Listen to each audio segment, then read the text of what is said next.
If you're looking for a city for the backdrop of your video game, then I recommend San Francisco. It's a beautiful city that has its own style and culture, with many instantly recognizable landmarks. It's surrounded by water on three sides, giving you the perfect map boundary, and all those steep hills are perfect for action-packed car chases. And many game developers agree with me, as San Francisco has appeared in many video games over the years. But out of all of these, which San Francisco is the most San Francisco? To find out, I made a San Fran bucket list, combining landmarks and gameplay. I've already made episodes about LA and New York, but let me just run through the rules if you're new here.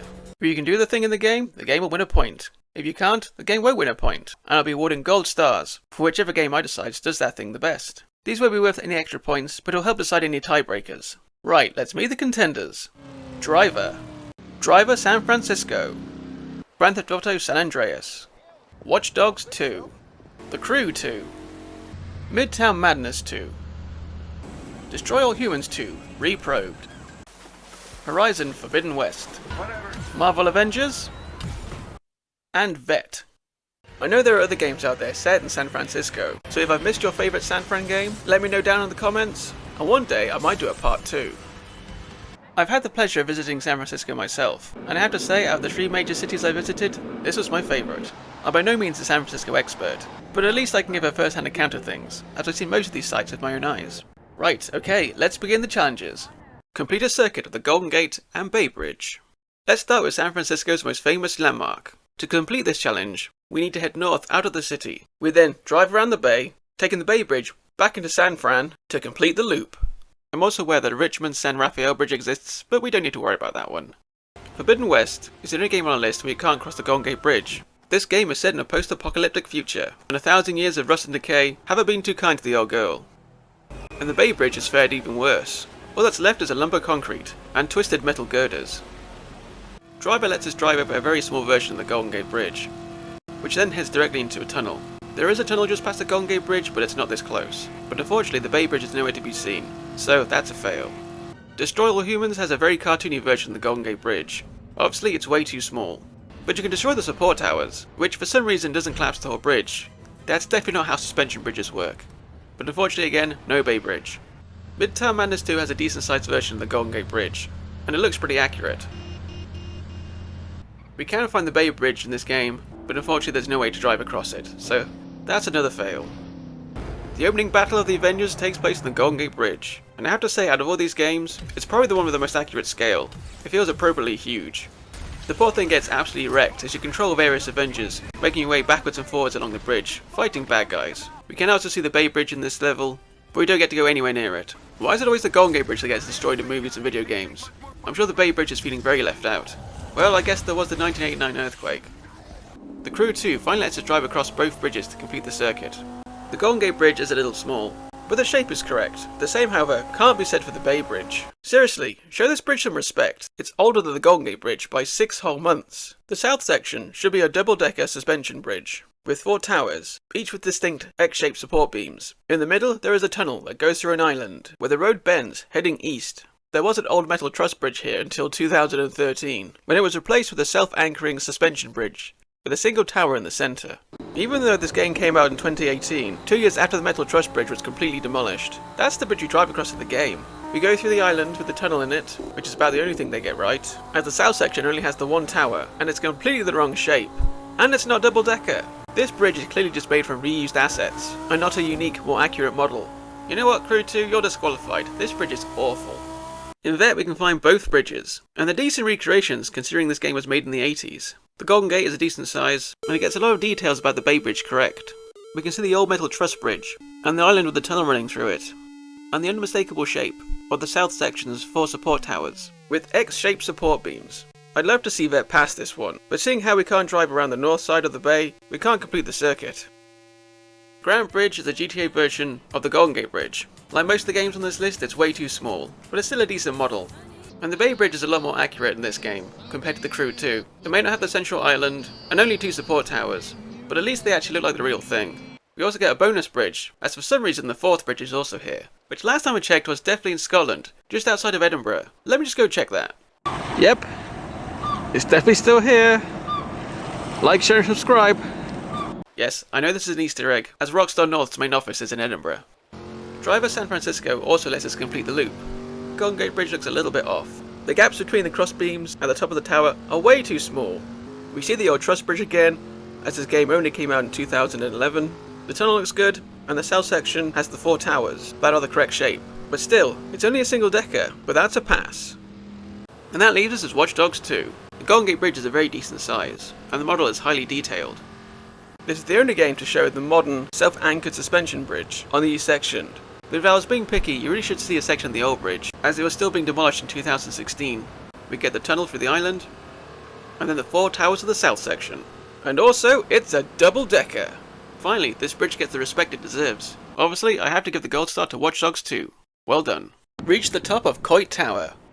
We need to get to the very top of this gorgeous Art Deco observation tower, by any means necessary. The Avengers doesn't really have much of an open world map, so we can't reach Coit Tower, which is unfortunate. Iron Man and Thor could have easily flown to the top. Helicopters would have made this challenge a piece of cake in the Crew 2 and Grand Theft Auto San Andreas, but the tower is missing from both games. GTA, I'm surprised at you. You love a childish joke. Just look at this long white shaft. And it's right next to Nob Hill. The joke writes itself. We can find the tower in Vette, but it's more of a white monolith, and we can't actually drive to the base of it. It's a similar story in Driver. And Driver San Francisco. The tower is there, but we can't reach it. Midtown Madness 2 lets us drive right up to the base, but as we're stuck inside a car, we have no way to reach the top. That's a fail. Watch Dogs 2 has the best looking of all the Coit Towers on our list. We can find many tourists here, who have come to enjoy the view. There's even a tour guide. Right, let's go and have a look. What? Close of renovations? Just my luck, it had to be the day I visited. We can parkour our way up a tiny bit, but we're a long way off the top, so unfortunately that's a fail. In Destroy All Humans 2, Crypto has a little jetpack, so this should be a piece of cake. Okay, maybe not. Well, this is awkward. No matter how much I tried, there just wasn't enough juice in this jetpack to get me to the top. How's that old saying go? If Muhammad won't come to the mountain, then the mountain must go to Muhammad.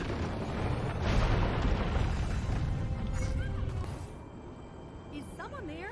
There we go. Top of Coit Tower. Okay, this wasn't what I had in mind, but yeah, that counts. I mean, I am on top of the tower. Forbidden West contains many ruined landmarks. One of them happens to be Coit Tower. Sure, I could fly to the top riding the back of my robot pterodactyl, but climbing is much more fun. There are many convenient footholds and grapple points, and after a couple of minutes, you can find yourself at the top of the tower, taking this gorgeous view. Damn, this game looks so good. As this is the only game that lets us reach the top without destroying the whole thing, that's a gold star. Drag Racer Cable Car. The cable cars of San Francisco have been travelling up and down the city's hills for over 150 years. They're now the world's last remaining manually operated cable car system. They've become an icon of the city. But can we beat them in a drag race? Well, probably. They only go like 10 miles an hour. We can't find this iconic public transport system in Destroy All Humans 2, The Avengers, and rather disappointingly The Crew 2. Vette has a very accurate layout of the San Francisco streets, so I headed up and down California Street and Powell Street, where the lines still operate, but I couldn't find any. Despite the fact one of them appears in the title screen. That's blatant false advertising. In Horizon we can find a couple of wrecked trolleys, but unfortunately there's no tracks for them to run on.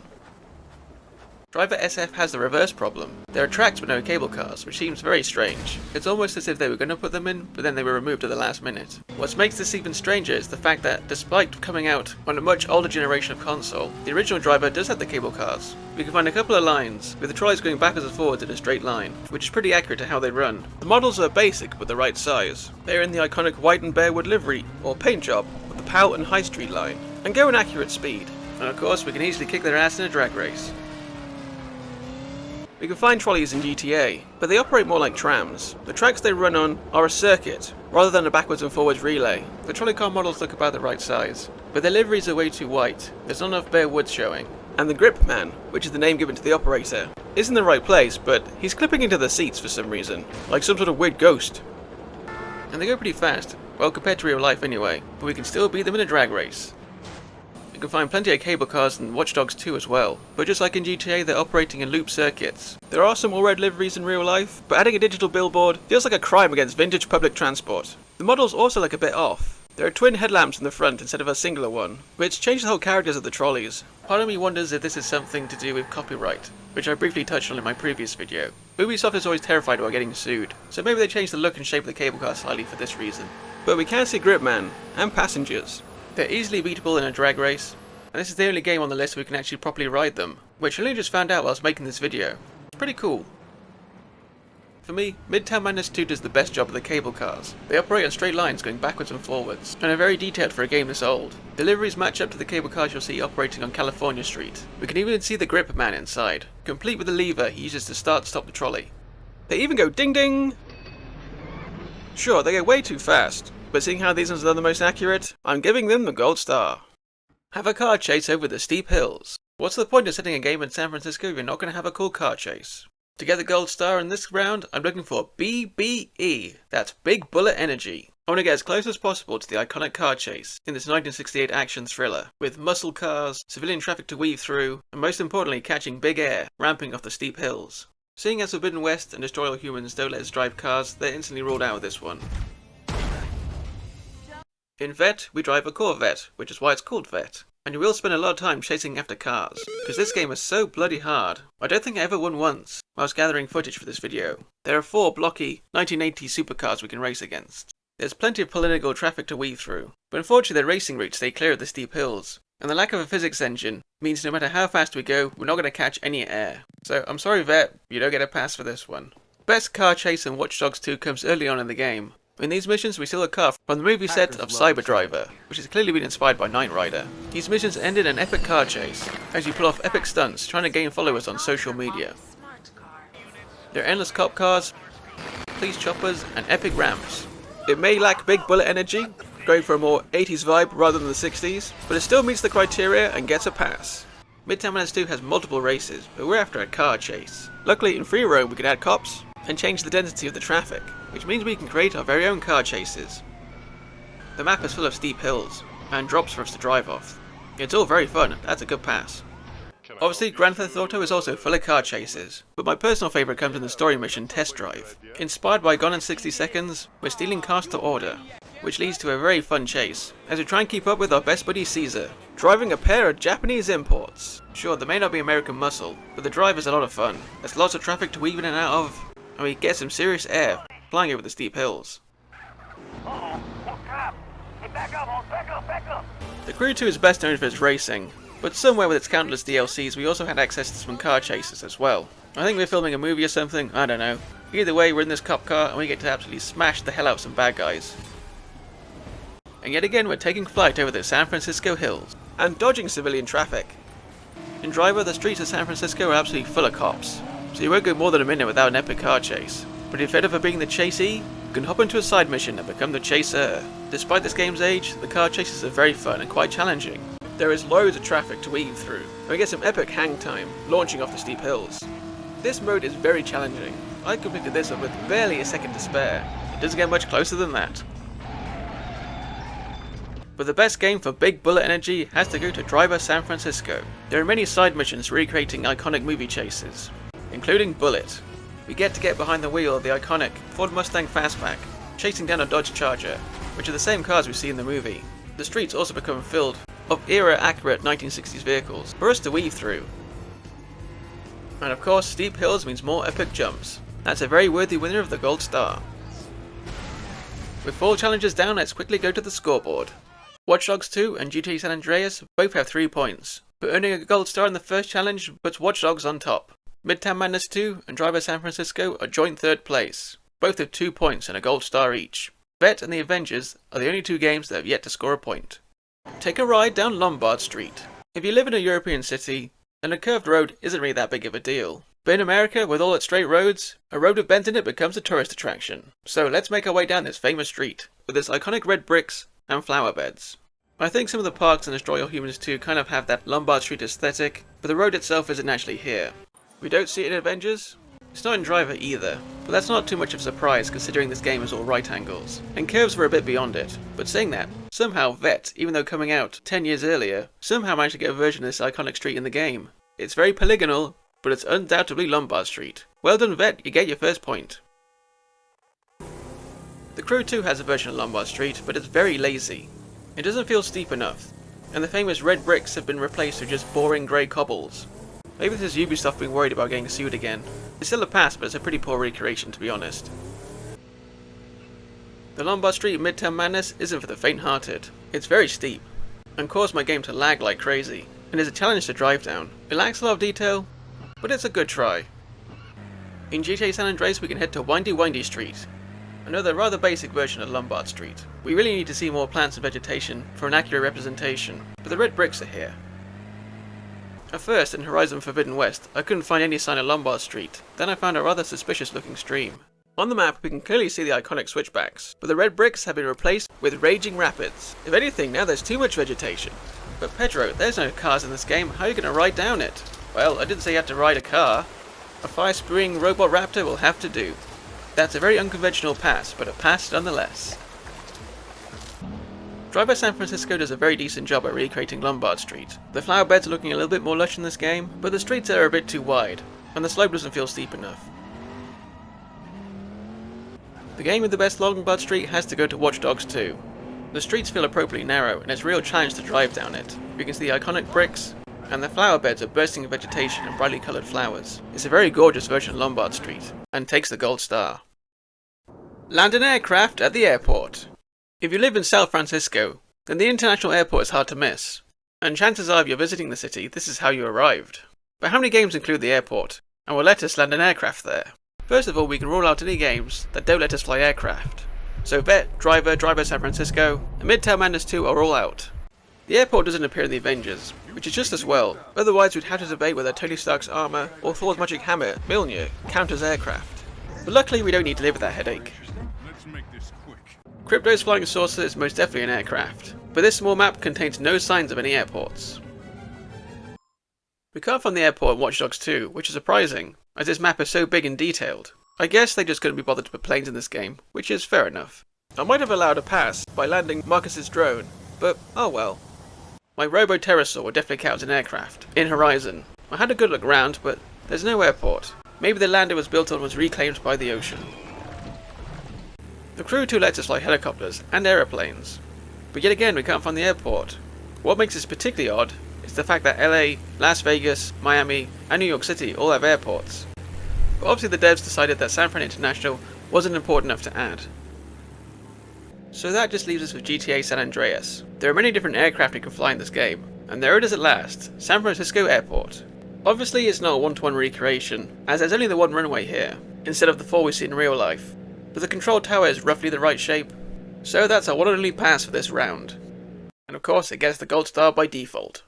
Defeat a robot! I know what you're thinking, 3 episodes into this series and I've already lost the plot. What the hell do robots have to do with San Francisco? Well, the streets are full of them. There are driverless cars all over the place. I even had a ride in one, and it absolutely blew my tiny British mind. Thanks to Silicon Valley, just south of the city, San Francisco has become synonymous with the tech industry. Google, Apple, X, and many more call the city their home. And I'll be taking a look at the tech industry in this round. Robots and big tech play no role in Driver San Francisco, Midtown Madness 2, or Vette. They're just here for the drives and the vibes. Destroy Humans 2 is set in 1969, way before the tech boom. We do get to fight robots in this game, but not in Bay City. They can only be found in the Tokyo-inspired map, so that's a fail. In the final climactic battle of the Avengers, we head back to San Francisco and fight robots of all shapes and sizes. There are humanoid ones, grey big crab, tanky looking ones, and this absolute unit. Not only does MODOK, the big bad in this game, bear a striking resemblance to Elon Musk, his tech mega corporation AIM was set up in San Francisco, or so the wiki tells me. So, well done Avengers, you get your first point by kicking some robot booty. Surely Grand Theft Auto doesn't have any robots in it. Well, you may think this is a bit of a stretch, but hear me out on this one. In everyone's favourite side missions, you help out Zero, a geek with his own toy shop. In the mission Zeroing In, you defend radio towers from wave after wave of RC planes loaded with bombs, which have been sent by Zero's arch nemesis, Berkeley. Now which of these scenarios is more likely? Has Berkeley hired at least 50 people and trained them to control these planes with a high enough level of skill to pull off a highly precise bombing run? Or are they all pre-programmed unmanned drones? We know Berkeley is very intelligent and has access to a lot of tech. Sure, unmanned drones were as common in the 90s when this game was set, but still it's feasible. I think they count as robots, and that's a pass. San Andreas also has its very own version of Silicon Valley, and it's called Foster Valley. It sits just south of San Fierro, and resembles Oracle Corporation's headquarters, which you'll find in California. It's an easy part of the map to miss, as no missions take place here, but still, it's a cool detail. The most detailed version of Silicon Valley appears in Watch Dogs 2. This game was all about taking on the big evil tech companies that call San Francisco their home, and you can find many tech HQs dotted all over the city, including Noodle, the game's very own version of Google, and their HQ has slidable slides. 10 out of 10, Game of Year. There are a few different ways to defeat robots in this game. You can find these little fellas rolling about the place. You can hack them to do all sorts of things, including Boogie. And they're easy to take down, just shoot them in the face. In a side mission we get to race against some prototype driverless cars, which were inspired by the prototypes that Google was making at the time this game was released. This was before the driverless car park Google was rebranded and became Waymo, and the self-driving taxis took over the streets, and they replaced these weird looking bubble cars with the Jaguar I-Pace, which is a lot more stylish. These dumb robots are very easy to defeat. This game is a very close second, but I have to get the gold star here, to Horizon Forbidden West. The robot battles in this game are absolutely epic. The robot designs are amazing, they're so detailed, and there's so many different ways they can attack you, so you have to try all sorts of different tactics to try and take them down. And it always feels so rewarding when you do. We also visit a few tech facilities during the game's main story missions. The tech industry plays a huge role in this game's backstory. It's the reason why the whole apocalypse happened. Basically, a bunch of bad robots turned all living things into soup, and the whole planet had to be switched on and off again. And all the blame for this mostly falls on one spineless tech CEO. So that's a gold star for Horizon. Travel from the Dragon Gate to the Trans-America Pyramid. To pass, the games just need these two landmarks. But to get the gold star, the route needs to be as accurate to this as possible. I need to drive through the Dragon's Gate, heading north uphill, for 4 blocks. This should take me through Chinatown. When I reach Clay Street, I need to do a right turn and start heading west, where I should see Portsmouth Square Park on my left hand side. I then need to travel for another 2 blocks, then I should arrive at the base of the pyramid on my left hand side. Unfortunately for Destroy the Humans 2, we can't find either of these landmarks, so that's a fail straight away. You can see the Trans-American Pyramid in the Avengers, but blink and you'll miss it. We can also find it in Forbidden West, where it's managed to survive a few centuries of erosion. The same can't be said for the archway, as it's nowhere to be seen. I have no idea what on earth is going on in Driver San Francisco. First of all, Chinatown is the wrong place, as it sits northwest of the pyramid, where it should be further south. We can find 2 Dragon Gates for, some reason. The overall layout of this map has way too many curved roads, where it should be more like a uniform grid. It looks like someone tried to draw a map of San Francisco from memory whilst jumping up and down on a trampoline. Obviously they've done this to try and make the map a bit more interesting, but it's so inaccurate. I will give it some credit for including Portsmouth Square though, as that will be a rarity moving forward. But still, it has both landmarks, so I have to give it a pass. Driver does a way better job than its predecessor, as the road layouts are proper grids. But then again, saying that, that's pretty much all this game could handle at the time. The gate itself is way too big. Geographically, it's about in the right place, compared to the pyramid, but the terrain is way too flat. There should be more hills than this. And when we arrive at the pyramid, it's way too small. But this is just a limitation of what the PS1 could handle at the time. In the Crew 2, the Dragon Arch again is way too big. When I saw it in real life, I was surprised at how small it was. And I blame these video games. Chinatown feels very under-detailed, but we do pass a church in the correct place, so that's something. When we make our right turn and start heading west, for some reason the pyramid is directly in front of us, in the middle of the road. It should be to the left. The layout is all a bit odd in San Andreas. Again, the Dragon's Gate is way too big, and it's also facing the wrong direction. So to go the correct way, we don't actually drive through it. The pyramid is too close, and the streets are too steep. And when we arrive at the big pointy building, which it's called in this game, it's a fairly decent model. It looks huge. In Midtown Madness, the gate is a much more accurate size, and we can see a little bit of detailing as we drive through Chinatown. But when we turn to get to the pyramid, it's only a block away, which is way too close. But this is the only game on our list that lets you enter the pyramid, so that's something I guess. The best looking Dragon Gate in all these games has to go to Watch Dogs 2. The scale is much more accurate.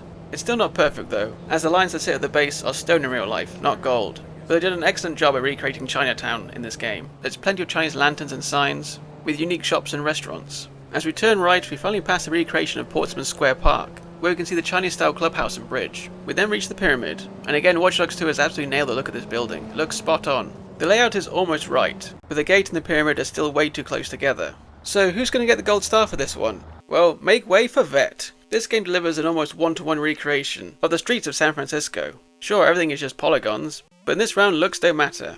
We travel through a large blocky archway, heading north for 4 blocks. And when we reach Clay Street, we can see Portsmouth Square Park, including a very triangular version of the angel statue that sits there. We then travel for 2 blocks, and there in its correct place is the pyramid, looking especially pyramid-y in this game. So well done Vette, you may be incredibly basic, but you're the only game here to get 10 out of 10 when it comes to layout accuracy, even if the terrain was way too flat. Let's quickly return to the scoreboard. Being the only game to include the airport means San Andreas has taken the top spot, with 7 points.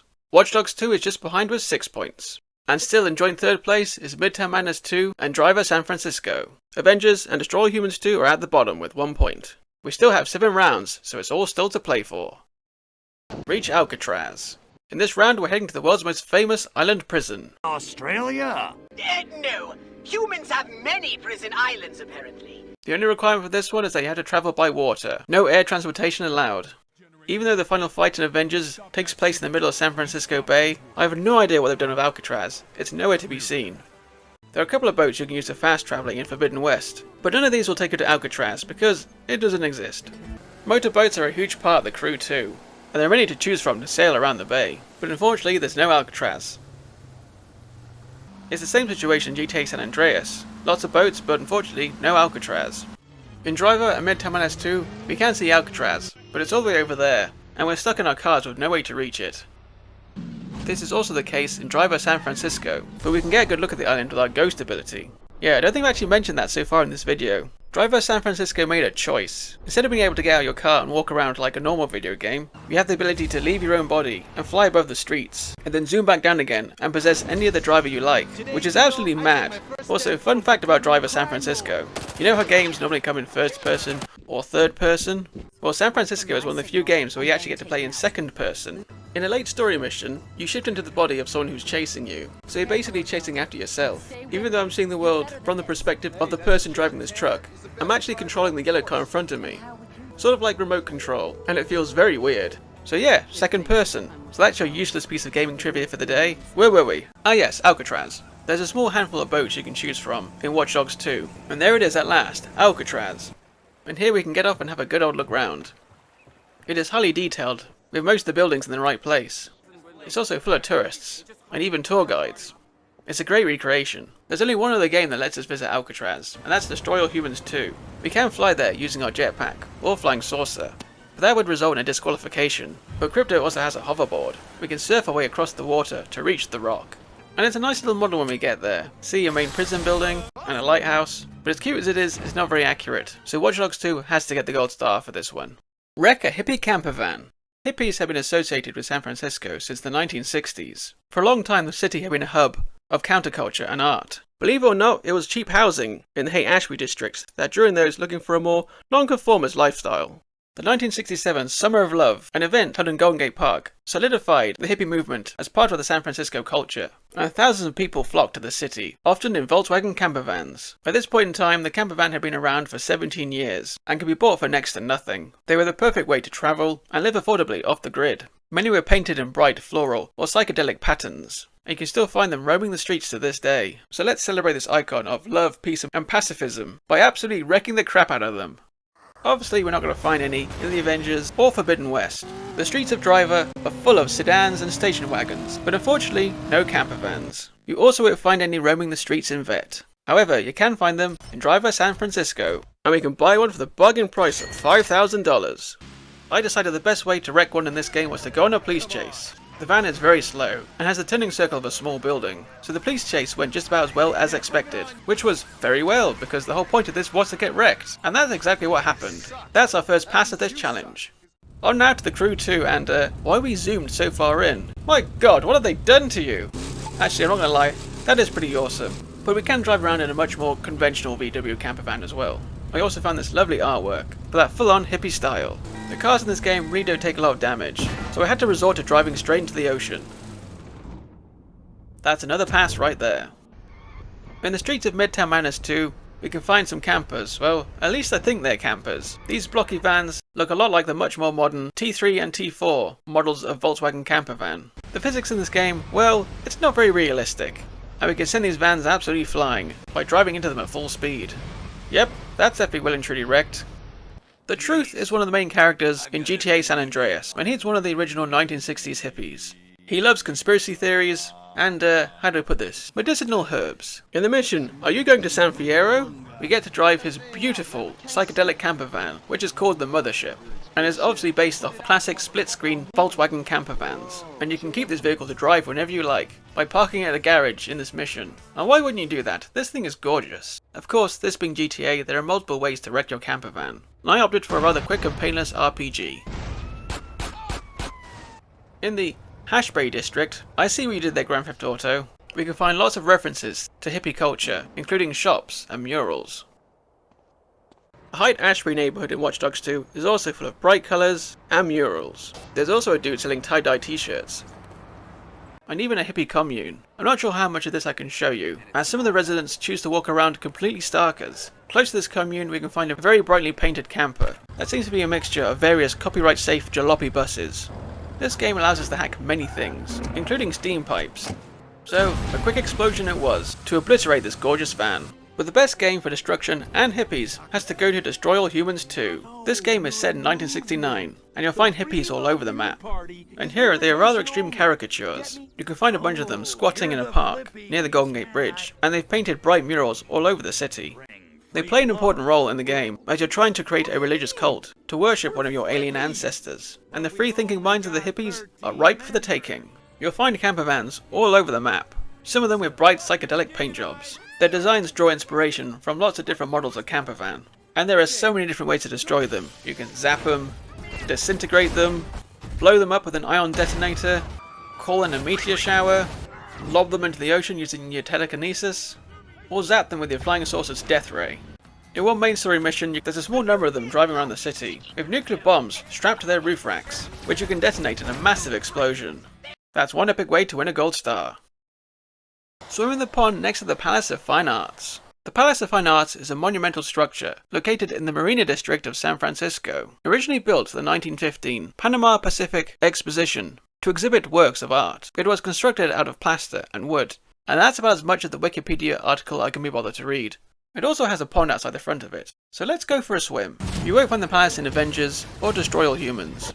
It's also surprisingly absent from The Crew 2 and GTA San Andreas. If we drive to the palace's location in Vette, we can find this. Wow, I have no words. Well, I guess this is the best they could do in 1989.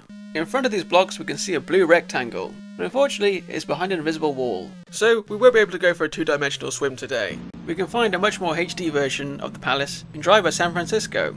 But just like Vette, it's trapped behind a wall and we can't reach the pond. The park in this game is way too big. It's much smaller than this in reality, and you probably could drive straight to the pond if you really wanted to. In Driver, we can drive straight up to the palace. It's a very blocky recreation, but it's unmistakably the palace. Unfortunately, there's no pond for us to drive into, so that's a fail. You can find a slightly better recreation in Midtown Madness 2, complete with the pond, and yep, we can drive straight in. I didn't attend this challenge in real life, so I can't say for sure how deep the pond actually is, but in this game you can drive straight through it and out the other side. That's our first pass. Right, where is that palace? It should be around here somewhere. Ah, there it is! In Forbidden West, the palace now resembles a scene out of Atlantis, as it's been completely submerged under the ocean waves. Well, I am swimming next to the monument. Yeah, that's a pass, even if there is way too much water. But the best recreation of the Palace of Fine Arts has to go to Watch Dogs 2. The version of it in this game is absolutely uncanny. It's identical to what you'll see in real life. And there's so much detail, including a nice big pond to swim in. Okay, so maybe in real life it's a lot more browner than this, but that's still a pass. You can also find many NPCs checking out this landmark for themselves, including this wedding party. I then went on to absolutely ruin their big day by flirting with the bride. Well, that's one very awkward way to win a gold star. Explore the suburbs. The housing around San Francisco is instantly recognizable, and I loved wandering around the suburbs, just looking at all the unique and brightly coloured houses. I'll be specifically looking for houses based on what you'll see in the Sunset District. We can't explore the suburbs in the Avengers. Why did I pick this stupid game? I know I should have gone for Crazy Taxi. We can see the unmistakable bay windows of San Francisco's row houses in Forbidden West. Most of the suburbs have eroded away into nothing, and unfortunately I couldn't find any of the houses matching the style I was looking for. I also can't really give any points to Vette, as the best it can do with its houses is big blocks. Driver is also trying its very best. It tries to add bay windows on some of its houses, but it's just a 2D texture. Everything feels way too built up, and we never really see any proper suburbs, so unfortunately Driver also fails this one. Midtown Madness 2 does a much better job. We see plenty of bright coloured houses, and also a lot of variation, but they could do some front yards. They also do a good job of showing off the row houses with the bay windows. Crew 2 also does a good job. We see lots of variety in the low density housing, often with bright colours. and the more densely built up neighbourhoods were also in that San Francisco Victorian style. As a Brit, it's very weird to call anything outside of Britain Victorian style, but apparently that's what it's called.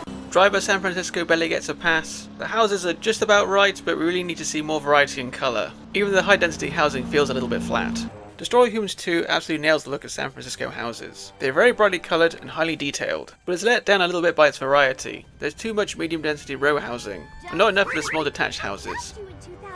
Watch Dogs 2 does a great job with its suburbs. The houses have plenty of variety, and come in many bright vivid colours. And the high density and Victorian houses also look beautiful, with a lot of detail.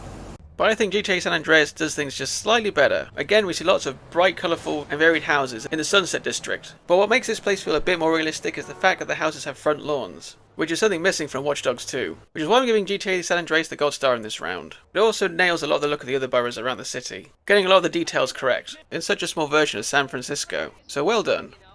We go to the scoreboard once again. Watch Dogs 2 is back on top with a whopping 10 points and 4 gold stars. Grand Theft Auto San Andreas is 1 point behind with 9 points. And Midtown Madness 2 has crept into 3rd place just above Driver San Francisco. Avengers are still at the bottom of the pile. Bring on the final 3 challenges. Have fun at Pier 39. With its shops, restaurants, boardwalks and sea lions, Pier 39 is now one of San Fran's most popular tourist destinations. But how many games will let us have fun here? Unfortunately not Forbidden West. There's no sign of it, not even underwater.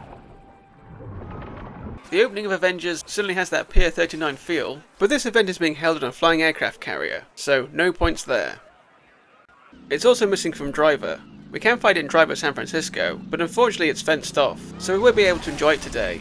We can visit it in Vette. We can see the flags outside the front, and drive onto this very under-detailed pier, where I was able to participate in some donuts. Fun times. I was also able to do donuts on the pier in Midtown Madness 2. We're lacking a lot of detail here, but you can see the raised balconies and boardwalks, which are pretty fun to drive over and ramp off. The Crew 2's version of Pier 39 is also very under-detailed. We can find a few restaurants and shops around here, but it's lacking its distinctive boardwalks. And look, I'm riding a dirt bike! Woo, fun! Destroy Humans 2 has its very own version of Pier 39. I've body snatched an unwilling volunteer to have a good look round, just so the other NPCs don't freak out. It's more of a waterfront than an actual pier, but we can find plenty of shops and restaurants. This is our only game on the list that features the merry-go-round. And look, Crypto's having a great time! Just no one tell him that the pier was built in 1978, 9 years after this game was set. I'm still going to give it a point though, despite the historical inaccuracy. San Andreas' version of Pier 39 is called Pier 69, because, of course it is. We can find the raised balconies once again, and the place is full of NPCs. Other than the fact we can enjoy pizza here, the rest of the shops and buildings lack any real detailing. And there's only one way CJ knows to have fun. Well, this is a GTA game after all.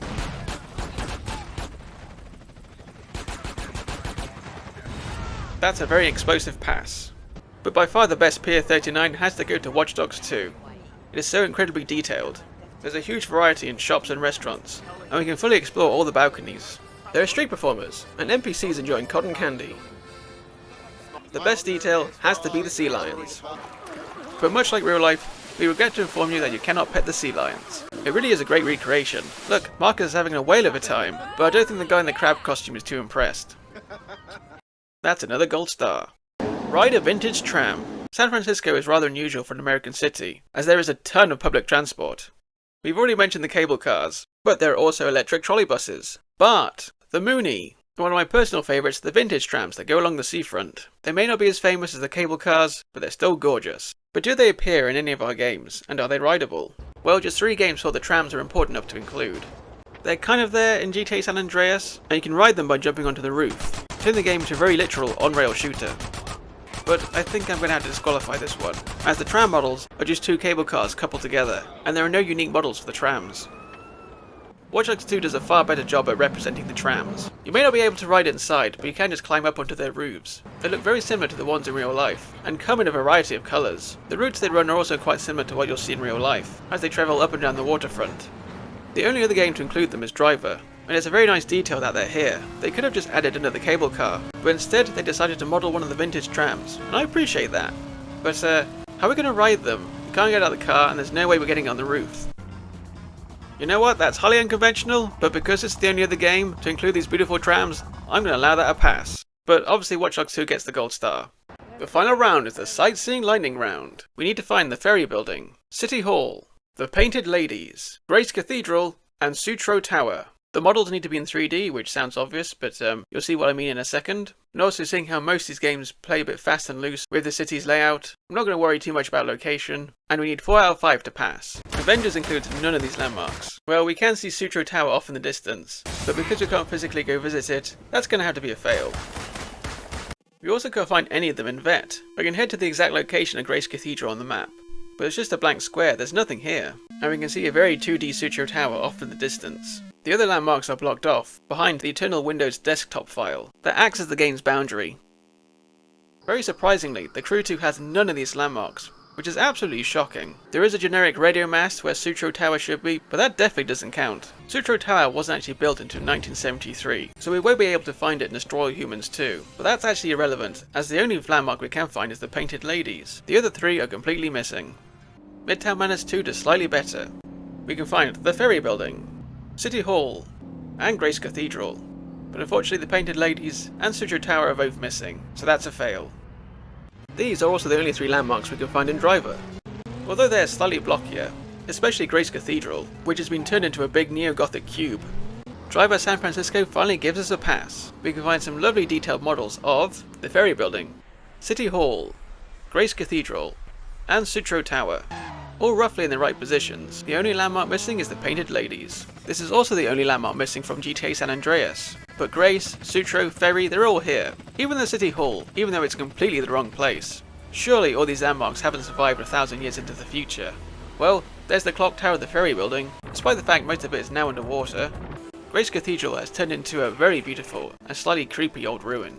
And there's the unmistakable dome of City Hall, where we can actually go inside and have a look round. Somehow, Sutro Tower is also still standing after all these years, which I find very hard to believe. The only one missing is the Painted Ladies, but that's still a pass.